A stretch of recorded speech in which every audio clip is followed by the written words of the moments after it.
name is Patrick Robinson with the University of Florida. Today we're going to observe how atrazine, a widely used herbicide, is used on sugarcane, sorghum, and corn. Farmers use atrazine on the majority of their crops, including corn. 75% of the corn in the United States uses atrazine as their primary herbicide. Hello, sir. How are you doing today? Hi. My name is Patrick Robinson with the University of Florida. Could you tell me a little bit about what you're doing today here? Well, I'm spraying this corn with atrazine to keep the weeds out. Does it work pretty efficient? Yeah. Doesn't hurt the corn, kills the weeds, doesn't hurt me. It's pretty good. Excellent.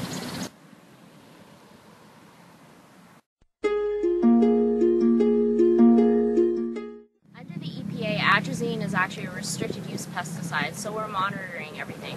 And at its current levels, it's not seen to be a hazard to anyone in our drinking water or anything.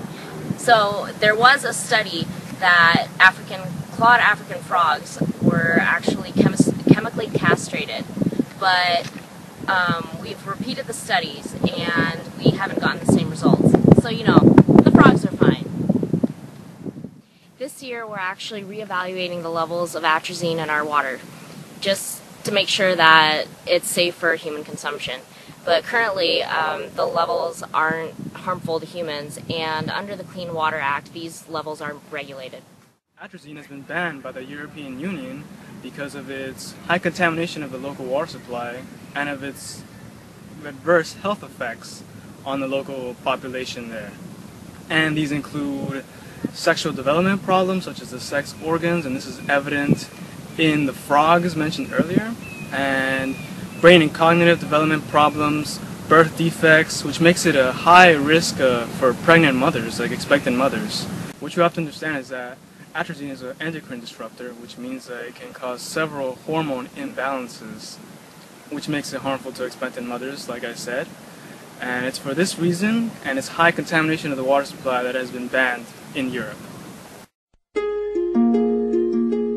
The primary stakeholder involved in the atrazine policy is Syngenta, the international company that produces the herbicide.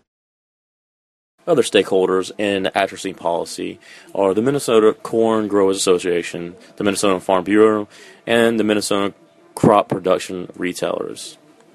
These associations want to protect the drinking water, keep the environment safe, and still be able to use products that are affordable and enhance crop yields through efficient pest management. In 1983, the EPA issues a registration standard regarding atrazine because of concerns with human health.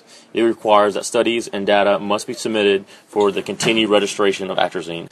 In 1991, detection of atrazine in drinking water incites regulation by the EPA Office of Water under the Safe Drinking Water Act. This diagram shows the mean concentration of atrazine in rivers and streams. As you can see, the Mississippi River is the most affected by atrazine runoff.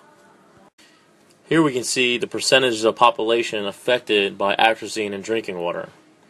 Kansas has the highest with 70%, followed by Nebraska, Kentucky, and then Ohio. Banned in the European Union and clearly has harm to wildlife and potentially to humans, atrazine has small benefits to offset its risk.